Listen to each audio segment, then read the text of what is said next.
Sir ನಾವು 1/6/2002ರಿಂದ ಪರವಾನಗಿ ಭೂಮಾಪಕರಾಗಿ ಕೆಲಸ ಮಾಡ್ತಾ ಇದ್ದೀವಿ ಸರ್. ನಮಗೆ ಒಂದು ಅರ್ಜಿಗೆ 300 ರೂಪಾಯಿ ಅಂತೇಳಿ ಮಾಡಿ ನಮ್ಮ ಹೋರಾಟದ ಫಲವಾಗಿ 600 ರೂಪಾಯಿ, 800 ರೂಪಾಯಿ, 1200 ರೂಪಾಯಿ ಆಯಿತು ಸರ್.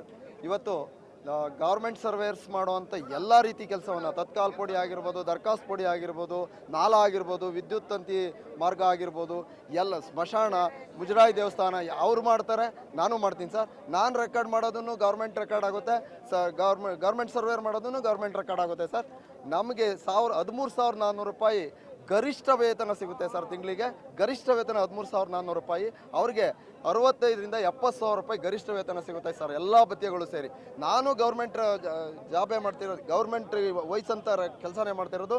ಗೌರ್ಮೆಂಟ್ ಸರ್ವೇರು ಅವ್ರಿಗೇನು ವಹಿಸಿರ್ತಾರೋ ಅದನ್ನೇ ಕೆಲಸ ಮಾಡ್ತಾ ಇರೋದು ಸರ್. ಅದಕ್ಕೋಸ್ಕರ ನಮಗೆ ತಾರತಮ್ಯ ಇರೋದ್ರಿಂದ, ನಮ್ಮಲ್ಲಿ ಕೆಲಸದಲ್ಲಿ ತಾರತಮ್ಯ ಇಲ್ಲ, ಸಂಬಳದಲ್ಲಿ ತಾರತಮ್ಯ ಇರೋದ್ರಿಂದ ನನ್ನ ಹಕ್ಕನ್ನು ನಾವು ಕೇಳೋದಕ್ಕೋಸ್ಕರ ಸರ್ 45 ದಿನದಿಂದ ನಾವು ಸ್ಟ್ರೈಕ್ ಮಾಡ್ತಾ ಇದ್ದೀವಿ ಸರ್. ನನಗೆ ಕಾಯಂ ಮಾತಿನೇ ಮಾಡಿಕೊಡ್ಬೇಕು ಅಂತ ನಾನು ಸರ್ಕಾರದಲ್ಲಿ ಒತ್ತಾಯ ಮಾಡ್ತಾ ಇದ್ದೀನಿ ಸರ್. ಅದು ಲೇಟ್ ಆಗೋದಾದರೆ ನಮಗೆ ಸಮಾನ ಕೆಲಸಕ್ಕೆ ಸಮಾನ ವೇತನ, ಏನು ಸರ್ಕಾರಿ ಭೂಮಾಪಕರು ಮಾಡ್ತಿದ್ರೆ ಆ ಕೆಲಸ ನಾವು ಮಾಡ್ತಿದ್ದೀವಿ. ಅದಕ್ಕೋಸ್ಕರ ಅವ್ರಿಗೇನು ಸಂಬಳ ಕೊಡ್ತಿದ್ದೀರಾ ಆ ಕೆಲಸಕ್ಕೆ ತಕ್ಕನಾಗೆ ನಮಗೆ ಸಮಾನ ಕೆಲಸಕ್ಕೆ ಸಮಾನ ವೇತನ ಕೊಡಿ ಅನ್ನೋದು ನಮ್ಮ ಹಕ್ಕೋತ್ತಾಯ ಸರ್. ತುಮಕೂರು ಡಿಸ್ಟಿಕ್ ಚಿಕ್ಕನಹಳ್ಳಿಯಿಂದ ವರ್ಕ್ ಮಾಡ್ತಾ ಇದ್ದೀವಿ. ಆದರೆ ನಾವು 24 ವರ್ಷದಿಂದ ಇಲ್ಲಿ ಸರ್ವೆ ಇಲಾಖೆಯಲ್ಲಿ ಪರವಾನಗಿ ಭೂಮಾಪಕ ಕೆಲಸ ಮಾಡ್ತಿದ್ದೀವಿ. 24 ವರ್ಷದಿಂದ ನಾವು ಹೋರಾಟ ಮಾಡ್ಕೊಂಡೇ ಇದು ಮಾಡ್ಕೊಂಡ್ಬಂದ್ವು. ಆದರೂ ಇಲ್ಲಿವರೆಗೂ ನಮಗೆ ಏನು ಸಮಾನ ವೇತನ ಏನೂ ಇಲ್ಲ. ಏನು ಗೌರ್ಮೆಂಟ್ ಸರ್ವೇರ್ಸ್ ಕೆಲಸ ಮಾಡ್ತಿದ್ದಾರೆ, ಪೂರ್ತಿ ಡಿಟೋ ನಾವು ಕೆಲಸ ಮಾಡ್ತಿದ್ದೀವಿ ಅದೇ ಥರನೇ. ಆದರೆ ಅವ್ರಿಗೇನು ಸಂಬಳ ಕೊಡ್ತಿದ್ರು ನಮಗೆ 24 ವರ್ಷದಿಂದ ಅವ್ರು ಗೌರ್ಮೆಂಟ್ ಸರ್ವರ್ಗೆ ಎಷ್ಟು ಎಲ್ಲ ಜಾಸ್ತಿ ಬರ್ತಾ ಇದೆ. ನಾವು ಇಷ್ಟು ವರ್ಷ ಆದ್ರೂ ನಮಗೆ 24 ವರ್ಷದಿಂದ ಕೆಲಸ ಮಾಡ್ತಿದ್ರು ಅಷ್ಟೇ ಪೇಮೆಂಟ್ ಇದೆ. ಅದಕ್ಕೆ ನಾವು ಸಮಾನ ಕೆಲಸಕ್ಕೆ ಸಮಾನ ವೇತನ ನಮ್ಗೆ ಬೇಕೇ ಬೇಕು. ಇಲ್ಲಾಂದರೆ ನಮಗೆ ಇನ್ನು ಈ ಮುಷ್ಕರನ ವಾಪಸ್ ತಗೊಳ್ಳೋದಿಲ್ಲ.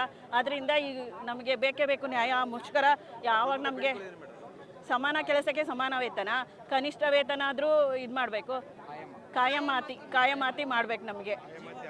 ಈ ದಿನ ನಮ್ಮ ಅಖಿಲ ಕರ್ನಾಟಕ ಸರ್ಕಾರಿ ಪರವಾನಗಿ ಮಾಪಕರ ಸಂಘ ಹೋರಾಟ ಮಾಡ್ತಾ ಇದೆ. ಈ ದಿನ ಹೋರಾಟ ಮಾಡ್ತಾ ಇಲ್ಲ, ಇವರು ಸುಮಾರು 1.5 ತಿಂಗಳಿಂದ ಹೋರಾಟ ಮಾಡ್ತಾ ಇದ್ದಾರೆ.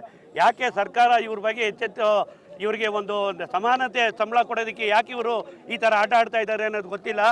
ನಮ್ಮ ಮೈಸೂರು ರಾಜ್ಯ ನಾಯಕರಾದಂಥ ವಿದ್ಯಾಸಾಗರ್ ಅವರ ಆದೇಶದವರೆಗೆ ಇವ್ರಿಗೆ ಹೋರಾಟಕ್ಕೆ ನಮ್ಮ ರೈತ ಸಂಘ ಬೆಂಬಲ ಕೊಡ್ತಾ ಇದೆ. ಇವರು ಹೋರಾಟ ಎಲ್ಲಿವರೆಗೆ ಇರ್ತದೆ ಅಲ್ಲಿವರೆಗೂ ನಮ್ಮ ರೈತ ಸಂಘ ಇವ್ರಿಗೆ ಬೆಂಬಲವಾಗಿ ನಿಲ್ತದೆ.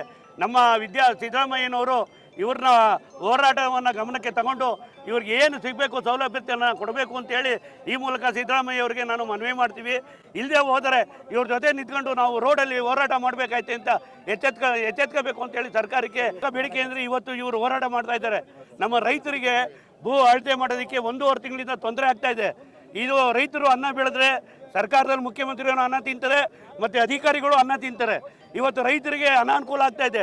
1.5 ತಿಂಗಳಿಂದ ಎಷ್ಟು ಸರ್ವೆ ಮಾಡೋದಕ್ಕೆ ಅಪ್ಲಿಕೇಶನ್ ಹಾಕಿದ್ದಾರೆ ಆನ್ಲೈನಲ್ಲಿ, ಪೆಂಡಿಂಗ್ ಬಿದ್ದಿದೆ. ಯಾರಿಗೆ ತೊಂದರೆ ಆಗ್ತಾ ಇದೆ?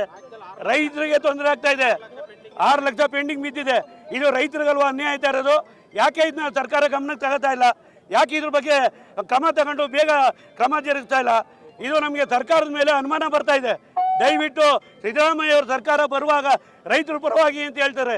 ಈಗ ಬಂದಾದ ಮೇಲೆ ರೈತರಿಗೆ ತುಂಬ ಅನಾನುಕೂಲ ಆಗ್ತಾ ಇದೆ. ದಯವಿಟ್ಟು ಸಿದ್ದರಾಮಯ್ಯನವರು ಇದ್ರ ಬಗ್ಗೆ ಗಮನ ತಗೊಂಡು ಬೇಗ ಅತಿ ಶೀಘ್ರದಲ್ಲಿ ನ್ಯಾಯ ಕೊಡಿಸ್ಬೇಕು ಅಂತೇಳಿ ಈ ಮೂಲಕ ನಾನು ಕೇಳ್ಕೊಳ್ತೀನಿ.